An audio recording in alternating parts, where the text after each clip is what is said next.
Hi friends, வணக்கம். இன்றைக்கி நம்ம வீடியோவில் அரை மூடி தேங்காயில் டூப்ளிகேட் பன்னீர் எப்படி செய்கிறதுன்னு தான் பார்க்க போகிறோம். வாங்க எப்படி செய்கிறதுன்னு பார்த்துடலாம். தேங்காயில் அந்த மேலே ப்ரௌன் கலரில் இருக்கும் பார்த்தீங்களா, அதை எடுத்துட்டு நான் சின்ன சின்ன பீஸாக கட் பண்ணி வச்சுருக்கேன். இது எடுத்திங்கன்னா அப்போ தான் பன்னீர் ஒயிட் கலராக வரும்.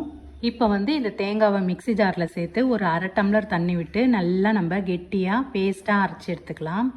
இப்போ அரைச்சி எடுத்த பேஸ்ட்டை ஒரு பவுலுக்கு மாற்றிட்டு ஒரு 3 ஸ்பூன் அளவு நான் கார்ன்ஃப்ளவர் மாவு போட்டு நல்லா நம்ம மிக்ஸ் பண்ணிக்கலாம். அரை மூடி தேங்காய்க்கு 3 ஸ்பூன் கார்ன்ஃப்ளவர் மாவு கரெக்டாக இருக்கும். இப்போ நல்லா மிக்ஸ் பண்ணிவிட்டு நான் ஒரு மூடியில் எண்ணெய் தடவி வச்சுருக்கேன். அதில் இந்த தேங்காய் பேஸ்ட்டை போட்டு நல்லா சமமாக ரெடி பண்ணிக்கலாம். நான் முன்னாடியே ஸ்டவ்வை பற்ற வச்சு ஒரு கடாய் வச்சுட்டு கொஞ்சமாக தண்ணி ஊற்றி ஸ்டாண்டு போட்டு வச்சுருக்கேன். தண்ணி இப்போ நல்லா சுட்டுடுச்சு. இப்போ இந்த பிளேட்டை வச்சு நம்ம மூடிக்கலாம். ஒரு 10 நிமிஷம் நல்லா வேக விட்டலாம். இப்போ 10 நிமிஷம் நல்லா வெந்துடுச்சு. இது வெந்திருக்கான்னு பார்க்குறதுக்கு நம்ம குச்சி வச்சு குத்தி பார்த்திங்கன்னா அதில் ஒட்டாமல் வந்ததுன்னா வெந்திருக்குன்னு அர்த்தம். இப்போ இது நல்லா வெந்துடுச்சு. சூடு ஆறுனதும் நம்ம கத்தியில் கட்டமாக கட் பண்ணிவிட்டு நம்ம எடுத்துக்கலாம்.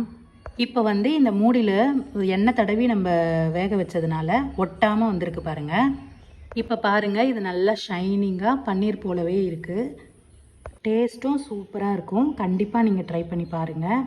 இப்போ நான் ஒரு தட்டில் வெறும் மிளகாத்தூள், உப்பு, கொஞ்சமாக தண்ணி சேர்த்து நல்லா மிக்ஸ் பண்ணிவிட்டு நான் இந்த பன்னீரை போட்டு நல்லா மிக்ஸ் பண்ணிக்கிறேன். இப்போ ஒரு 10 நிமிஷம் இந்த மசாலாவில் இந்த பன்னீர் நல்லா ஊறட்டும். இப்போ 10 நிமிஷம் ஆயிடுச்சு.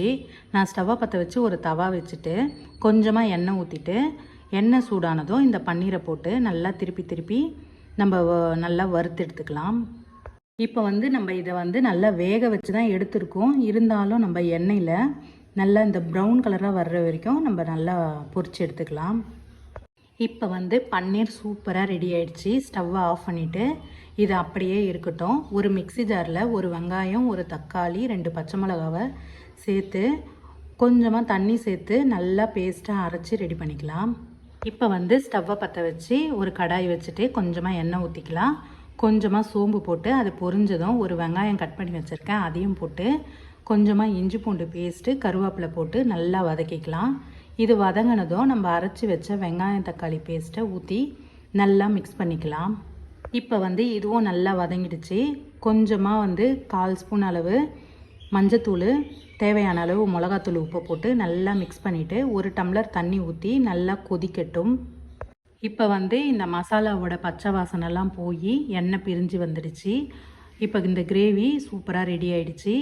இப்போ நம்ம வறுத்து வச்ச பன்னீரை போட்டு நல்லா மிக்ஸ் பண்ணி எடுத்தோன்னா சூப்பரான டூப்ளிகேட் பன்னீர் கிரேவி ரெடி. இந்த கிரேவி இட்லி, தோசை, பூரி, சப்பாத்திக்கெல்லாம் அட்டகாசமாக இருக்கும்.